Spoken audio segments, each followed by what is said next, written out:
Media one senior cameraman Anoop CP ഞങ്ങളോട് എന്നേക്കുമായി യാത്ര പറഞ്ഞിറങ്ങിയത് ഇന്നലെയാണ്. 13ാം വർഷത്തിലേക്ക് കടക്കുന്ന വാർത്തായാത്രയിൽ തുടക്കം മുതൽ മീഡിയ വണ്ണിനൊപ്പം ഉണ്ടായിരുന്നു പ്രിയപ്പെട്ട അനൂപ്. എല്ലാവരുടെയും പ്രിയപ്പെട്ട CP. പാലക്കാട് ബ്യൂറോയിൽ തുടങ്ങി കോഴിക്കോടും പിന്നെ ഡൽഹിയിലുമൊക്കെയായി നീണ്ട 12 വർഷത്തെ കരിയർ. എല്ലായിടങ്ങളിലും CP ഉണ്ടാക്കിയ വലിയ സൗഹൃദങ്ങൾ അവർക്കെല്ലാം ഞെട്ടലും വേദനയും ഉണ്ടാക്കി. 1.5 വർഷം മുൻപ് സംഭവിച്ച പക്ഷാഘാതം. പൂർണ്ണമായ ആരോഗ്യാവസ്ഥയിലേക്ക് പിന്നെ CP തിരിച്ചു വന്നില്ല. ഒടുക്കം ഇന്നലെ രാവിലെയോടെ വേദനാജനകമായ ആ വാർത്ത ഞങ്ങളെ തേടിയെത്തുന്നു. ഒരിക്കൽ കൂടി അവസാനമായി ഇന്നലെ മീഡിയ വൺ ഹെഡ്ക്വാർട്ടേഴ്സിലേക്ക് CP എത്തി. ഇവിടെ തന്നുപോയതെല്ലാം തിരിച്ചു വാങ്ങാനെത്തിയതായിരുന്നു. ചേതനയേറ്റ ശരീരം മീഡിയ വൺ ഹെഡ്ക്വാർട്ടേഴ്സിൽ പൊതുദർശനത്തിന് വെച്ചപ്പോൾ ഹൃദയം നുറുങ്ങുന്ന വേദനയോടെ കുടുംബാംഗങ്ങൾ CPക്ക് യാത്ര പറഞ്ഞു.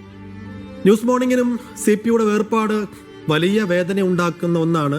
ഞങ്ങളിങ്ങനെ രാവിലെ എത്തി പ്രിയപ്പെട്ട പ്രേക്ഷകരുമായി സംവദിക്കുമ്പോഴൊക്കെ ക്യാമറയ്ക്ക് പിറകിൽ പുഞ്ചിരിക്കുന്ന മുഖമായി എന്നും CP ഉണ്ടാകുമായിരുന്നു.